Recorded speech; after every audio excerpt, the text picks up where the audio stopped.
मी समीक्षा देशमुख. कोकणचे वैभव असलेल्या सागर डिजिटलच्या बातमीपत्रात आपले स्वागत.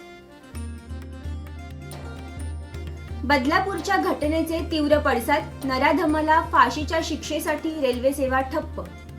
कोकणासह राज्यात वरुण राजाचे पुनरागमन, पावसामुळे बळीराजा सुखावला. गणेशोत्सवाच्या पार्श्वभूमीवर कारखान्यांमधील मूर्तिकाम शेवटच्या टप्प्यात, मूर्ती बुक करण्यासाठी भक्तांची लगबग. डिसेंबरमध्ये राज्यात पुन्हा पोलीस भरती, मुंबई पोलीस दलासाठी तब्बल 1200 पदं भरली जाणार. आता पाहूया कोकणासह परिसरातील घडामोडींचा सविस्तर आढावा. दिल्ली, कोलकाता, नवी मुंबई आणि आता थेट बदलापूरमध्ये विद्येच्या प्रांगणात नराधमांचा संचार दिसून येत आहे. त्यामुळे या निष्पाप जीवांवर होणाऱ्या अत्याचारांना न्याय कधी मिळणार असा संतप्त सवाल देशभरातून केला जात आहे. बदलापूर येथे 2 चिमुरडींवर झालेल्या अत्याचाराविरुद्ध बदलापूर रेल्वे स्थानकात पालकांनी तीव्र आंदोलन केले.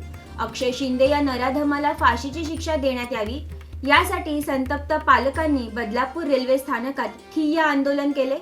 पोलीस अधिकारी, जिल्हाधिकारी आणि मंत्री गिरीश महाजन यांनी निवेदन केल्यामुळे संध्याकाळी उशिरा हे आंदोलन शमले. शिक्षण संस्थेचे नाव आदर्श असूनही या संस्थेच्या शाळेत सीसीटीव्ही नाहीत, महिला सफाई कर्मचारी नाहीत. ज्या कर्मचाऱ्याने मुलींच्या सुरक्षेकडे लक्ष द्यावे त्यांचा हलगर्जीपणा त्यातूनच अक्षय शिंदे या नराधमाचे फावले आणि त्याने 2 चिमुरडींवर अत्याचार केला. दरम्यान राज्य सरकारने या घटनेच्या चौकशीसाठी SIT स्थापन केली असून नराधम अक्षयला जबर शिक्षा व्हावी यासाठी हा खटला जलद गती न्यायालयात चालणार आहे. अशा प्रकारच्या घटना सातत्याने घडत असून गुन्हेगारांना वचक बसावा, ज्याद्वारे अशा घटनांची पुनरावृत्ती होणार नाही अशी अपेक्षा व्यक्त होत आहे. पेण शहरातील ST बस स्थानकाच्या दुरवस्थेकडे अखेर महामंडळाने लक्ष दिले आहे.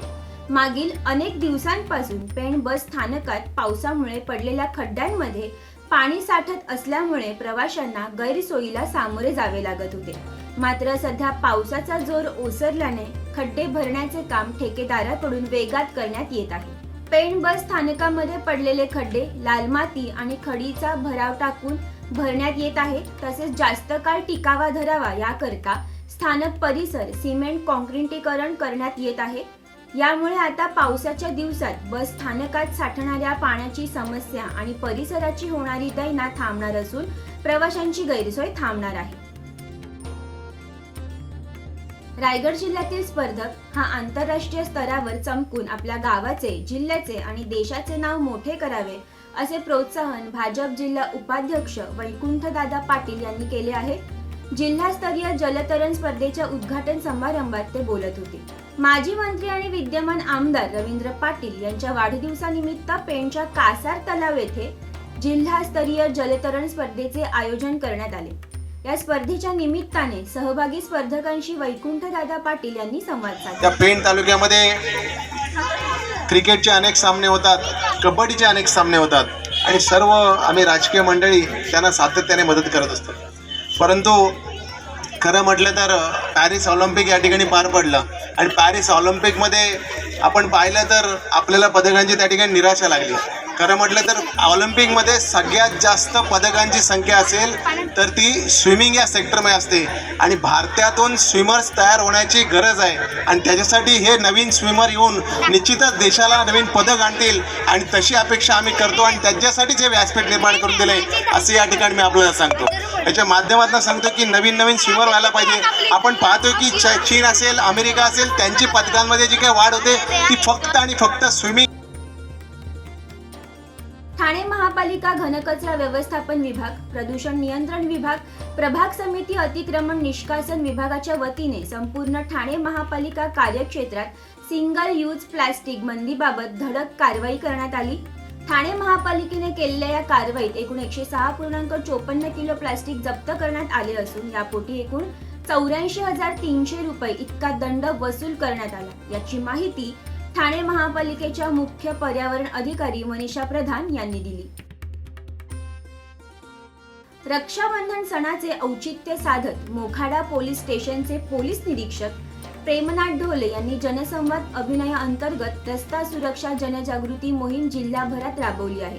या मोहिमेद्वारे विना हेल्मेट मोटारसायकल चालवणाऱ्या चालकांना सुरक्षेसाठी हेल्मेट देण्यात आले. दिवसेंदिवस मोटारसायकल चालवणाऱ्यांची संख्या वाढत असून बहुतांश दुचाकी चालक हेल्मेट घालत नाही. त्यामुळे सुरक्षेच्या दृष्टीने चालकांना जागरूक करण्यासाठी विना हेल्मेट चालकांना हेल्मेट वाटपाची मोहीम पालघर जिल्हा पोलीस अधीक्षक बाळासाहेब पाटील यांच्या संकल्पनेतून सुरू करण्यात आली. याच पार्श्वभूमीवर मोखाडा पोलीस निरीक्षक प्रेमनाथ ढोले यांनी हे अभियान आपल्या हद्दीमध्ये राबवले. दिव्यातील समाजसेवक कैलेश पाटील यांनी माजी नगरसेवक शैलेश पाटील यांच्या वाढदिवसानिमित्त मुंब्रा देवी कॉलनी येथे यंदाही मोफत अन्नधान्य वाटप केले. यावेळी मोठ्या संख्येने नागरिक उपस्थित होते. तसेच असंख्य लाभार्थ्यांनी अन्नधान्याचा लाभ घेतला. या संदर्भात कैलेश पाटील म्हणाले, आम्ही दरवर्षी शैलेशदादांच्या वाढदिवसानिमित्त अन्नधान्य वाटप व छत्री वाटप दरवर्षी करतो व मोफत करतो आणि दरवर्षी हे कार्यक्रम चालूच राहतील. दादांना वाढदिवसाच्या हार्दिक शुभेच्छा. आता पाहूया दहीहंडी बद्दल विशेष बातमी. अवघ्या काहीच दिवसांवर दहीहंडी उत्सव आला आहे. यामुळे मुंबईसह राज्यात विविध ठिकाणी गोपाळ आणि गोपिकांचा थर लावण्याचा सराव दिसून येत आहे. तसेच गोपाळांचा उत्साह वाढवण्यासाठी अनेक सामाजिक आणि राजकीय नेत्यांकडून दहीहंडी खेळाचे आयोजन करण्यात येत आहे. साई सेवा मेडिकल आणि वेलफेअर ट्रस्ट आयोजित ग्रो गोविंदा स्पर्धेचे आयोजन मुंबईत करण्यात आले होते. या स्पर्धेत कमी वेळात प्रत्येकी 5 ते 8 थर लावणाऱ्या गोविंदा पथकांना सन्मान चिन्ह आणि रोख रक्कम देत गौरवण्यात आले. यामध्ये अनेक गोविंदा पथकांनी काही सेकंदामध्ये थर लावून विजयी होण्याचा मान पटकावला. अशा स्पर्धा ठाणे, नवी मुंबईसह कोकणातही होत आहेत. बातमीपत्रात इथेच थांबूया. पुन्हा भेटूया ताज्या घडामोडींसह. तोपर्यंत धन्यवाद. सागर डिजिटलच्या YouTube चॅनेलला लाईक करा, शेअर करा, सबस्क्राईब करा आणि अशाच ताज्या घडामोडी नियमित पाहण्यासाठी बेल आयकॉनला प्रेस करा.